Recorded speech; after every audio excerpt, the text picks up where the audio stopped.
तो भाई लोग, आज हम बात करने वाले हैं लुकिसम के चैप्टर नंबर 101 के बारे में। तो यार, अगर आप चैनल पे पहली बार आए हो ना यार, तो जल्दी से इस चैनल को सब्सक्राइब कर दो, क्योंकि यार बाद में आपको मेरी वीडियोस ढूंढने में ना बहुत ज्यादा परेशानी होगी नहीं तो, क्योंकि YouTube में लुकिसम की वीडियोस का मेला है पूरा, और मैं नहीं चाहता कि इस मेले में आप गलत लोगों के साथ घूमो। तो चलो अब साथ में घूमते हैं। तो यार, पिछले एपिसोड में हमने देखा था जो ओलिवर और आरू होते हैं वो एक दूसरे से बहुत ज्यादा प्यार करते होते हैं और एक दूसरे के प्यार में पूरी तरह से गिर चुके होते हैं। लेकिन लास्ट में हमने देखा था जो हमारा ओलिवर होता है वो आरू को किसी दूसरे इंसान के साथ कार में देखता है, और कार में सिर्फ आरू बैठी नहीं रहती, बल्कि जो दूसरा इंसान होता है उसने आरू को किसी चीज के ऊपर बैठा रखा होता है। खैर, समझने वाले समझ चुके होंगे, लेकिन यार आज की वीडियो में बकचोदी करने का ज्यादा मूड नहीं है, क्योंकि ये वीडियो सच में काफी ज्यादा सैड है। तो एग्जैक्टली कार के अंदर इस वक्त क्या चल रहा है ये जानने के लिए हमें कुछ समय पहले का सीन देखना पड़ेगा। तो अभी हम वो वाला सीन देखते हैं जब ये कार वाला किस्सा नहीं हुआ होता। तो जो आरू होती है वो ओलिवर को कहती है, डार्लिंग इस कागज पे साइन कर दो। इसके बाद जो ओलिवर होता है वो आरू के हाथ से वो कागज लेता है जो आरू ने ओलिवर को दिया होता है, और जो ओलिवर होता है वो कहता है ये क्या है, क्या ये एक वेडिंग कॉन्ट्रैक्ट है। इसके बाद आरू हंसते हंसते हुए मजाक में कहती है, हो सकता है बाद में तुम मुझे धोखा दे दो। अगर हम साथ में इस कंपनी में कामयाब नहीं होते तो मैं चाहती हूँ कम से कम हम दोनों साथ में शादी कर लें एक दूसरे से। इसके बाद जो ओलिवर होता है वो कहता है तुम बिल्कुल बच्चों की तरह बात करती हो, और इस बारे में कभी भी मत सोचना कि हम कभी यहाँ पे कामयाब नहीं होंगे, क्योंकि अगर मैं यहाँ पे कामयाब नहीं हुआ तो मेरी पूरी जिंदगी खराब हो जाएगी। इसके बाद आरू कहती है अगर मैं यहाँ पे सक्सेसफुल नहीं हुई तो मेरी भी जिंदगी बर्बाद हो जाएगी। इसके बाद ओलिवर कहता है, अभी मेरे पास यहाँ पे ट्रेनिंग करने के 4 साल बाकी हैं। इसके बाद आरू कहती है, लेकिन तुम्हारे तो 4 साल यहाँ पे पूरे हो चुके हैं, है ना। इसके बाद ओलिवर कहता है, हाँ मेरे 4 साल पूरे हो चुके हैं, लेकिन मैंने जो मेरा कॉन्ट्रैक्ट है उसको दोबारा से रीसाइन करवा दिया है, यानी कि रिन्यू करवा दिया है। मुझे यहाँ पे ऑलरेडी 4 साल हो चुके हैं और मेरा खर्चा काफी ज्यादा बढ़ता जा रहा है। मुझे सच में जल्दी से जल्दी यहाँ पे कामयाब होना पड़ेगा, मेरे पास और कोई रास्ता नहीं है। और यार, जो आरू अभी पेपर लाई होती है ना, जो इनके शादी का पेपर होता है जहाँ पे इन दोनों को अपने साइन करने होते हैं या फिर अपना अंगूठा लगाना होता है, उसको देख के ओलिवर ने कहा होता है, तुम बिल्कुल बच्चों की जैसी हो। लेकिन असल में वो अपने मन में सोच रहा होता है, मैंने ऐसा कह तो दिया था कि तुम बच्चों की तरह हो, लेकिन सच बताऊं तो अंदर से ये देख के मुझे काफी ज्यादा खुशी हो रही थी। इसके बाद सीन शिफ्ट होता है और हमें दिखाया जाता है लड़कों का रूम, जहाँ पे जो ओलिवर होता है और उसके साथ वाले लड़के काफी मस्ती कर रहे होते हैं। वो गिटार वगैरह बजा रहे होते हैं और गिटार बजाने की रिकॉर्डिंग कर रहे होते हैं। और यार, यहाँ पीटीजे कंपनी में ये सीन होता है कि जो जितने भी लोग होंगे, जितने भी स्टूडेंट्स होंगे,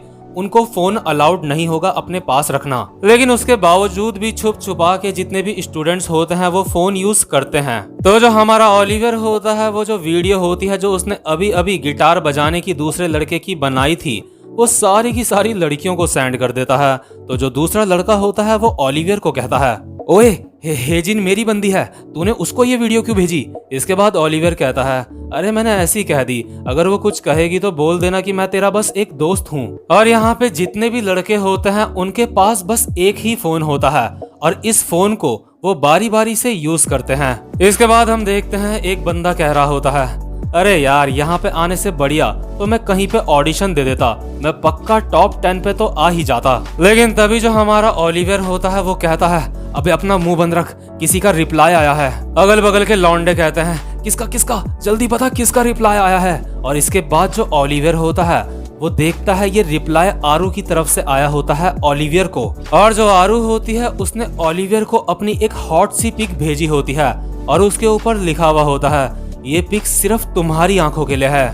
इसके बाद जो ओलिवर होता है वो ये देख के बहुत ज्यादा हैरान हो जाता है, और ये वाली फोटो वो किसी भी और बंदे को नहीं दिखाता, और वो अभी अपने मन में कह रहा होता है, मैं आरू के लिए सब कुछ छोड़ सकता हूँ, मैं उससे इतना ज्यादा प्यार करता हूँ। इसके बाद सीन शिफ्ट होता है और हम देखते हैं क्लास ए के जितने भी स्टूडेंट्स होते हैं उनकी मीटिंग हो रही होती है, और यहाँ पे इस कंपनी का सीईओ भी होता है। तो जो इस कंपनी का सीईओ होता है वो कहता है, आज तुम्हारी ये मीटिंग करने का रीजन ये है कि तुम में से कोई एक इंसान ऐसा हो सकता है जिसको हम बड़े पर्दे पर ला सकते हैं, यानी कि कोई तुम में से एक बंदा सेलिब्रिटी बन सकता है। इसके बाद इस कंपनी का सीईओ अपने एक पुराने दोस्त से इन सबको मिलाता है और कहता है, मिलो मेरे पुराने दोस्त से, ये एक इन्वेस्टर है जो हमारी कंपनी में पैसे इन्वेस्ट करेगा।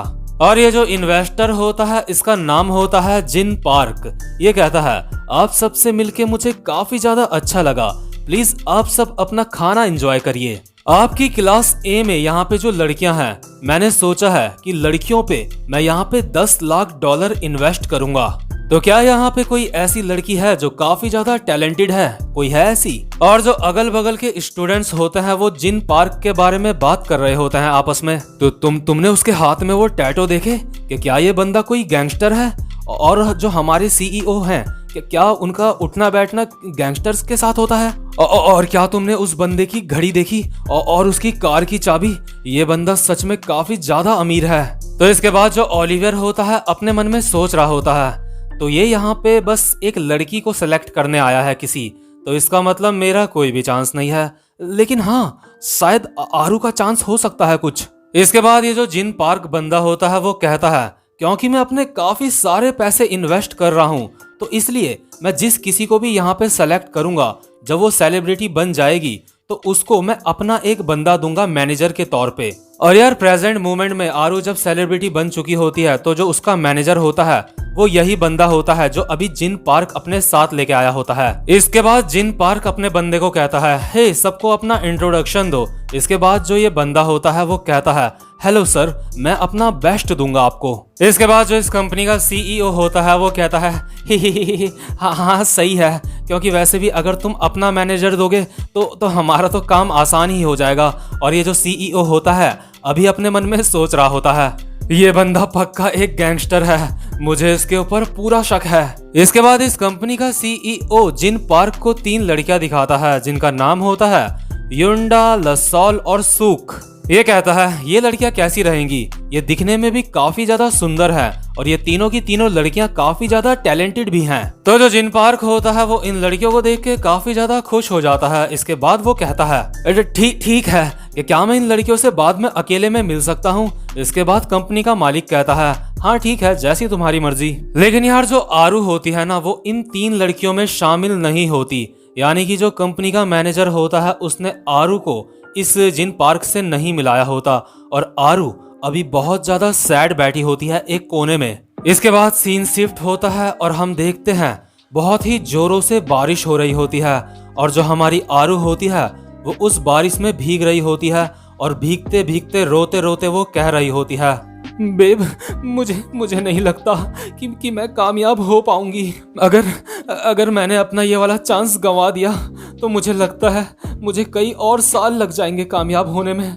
लसॉल उसको सेलेक्ट कर लिया गया है, लेकिन मैं ये नहीं कर पाई। इसके बाद हम देखते हैं जो ओलिवर होता है वो बारिश में खड़ा होकर भीग रहा होता है और आरू की सारी बातें सुन रहा होता है। इसके बाद पीछे से ओलिवर की वॉइस ओवर आती है, मैं बहुत ज्यादा दुखी था, इसलिए नहीं कि मुझे सेलेक्ट नहीं करा गया, बल्कि इसलिए जो मेरी गर्लफ्रेंड है मैं उसके लिए कुछ भी नहीं कर सकता था। लेकिन यार जो हमारा ओलिवर होता है वो आरू को बहुत ही प्यार से अपने गले लगाता है।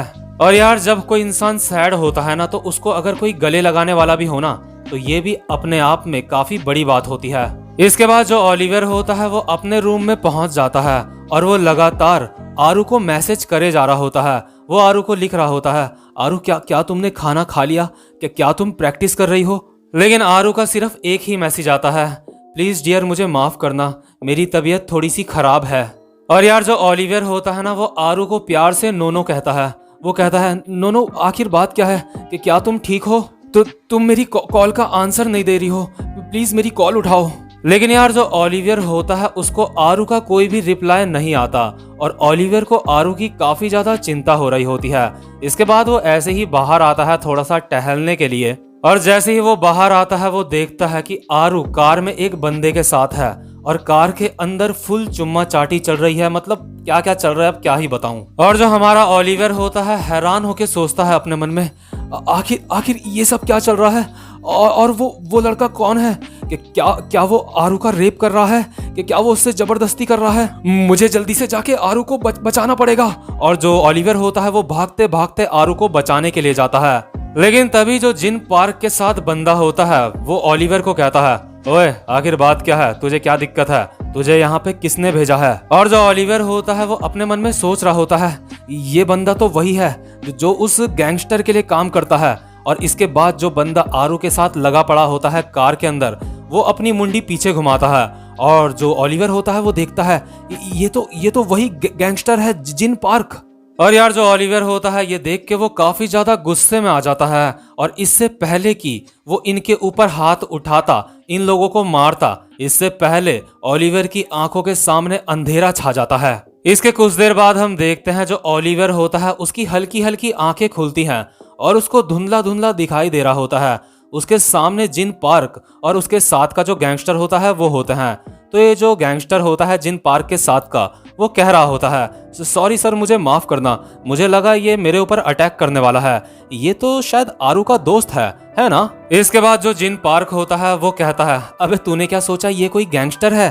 और इसके बाद जो जिन पार्क होता है वो ओलिवर को उठाने की कोशिश कर रहा होता है। वो कहता है, ओए ओए खड़ा हो जा भाई, खड़ा हो जा अब। इसके बाद जो जिन पार्क के साथ वाला बंदा होता है वो कहता है, अरे इनको उठाने का सबसे अच्छा तरीका है कि इनके गाल पे थप्पड़ मारते रहो, ये अपने आप उठ जाते हैं। हम देखते हैं जो ओलिवर होता है उसका बुरी तरीके से मुंह सूज चुका होता है। जो जिन पार्क के साथ वाला बंदा होता है उसने बहुत ही बुरी तरह से ओलिवर को मारा होता है। इसके बाद जो जिन पार्क होता है वो कहता है, सॉरी बच्चे, मुझे माफ करना, इसने तुझे कोई और इंसान समझ लिया था।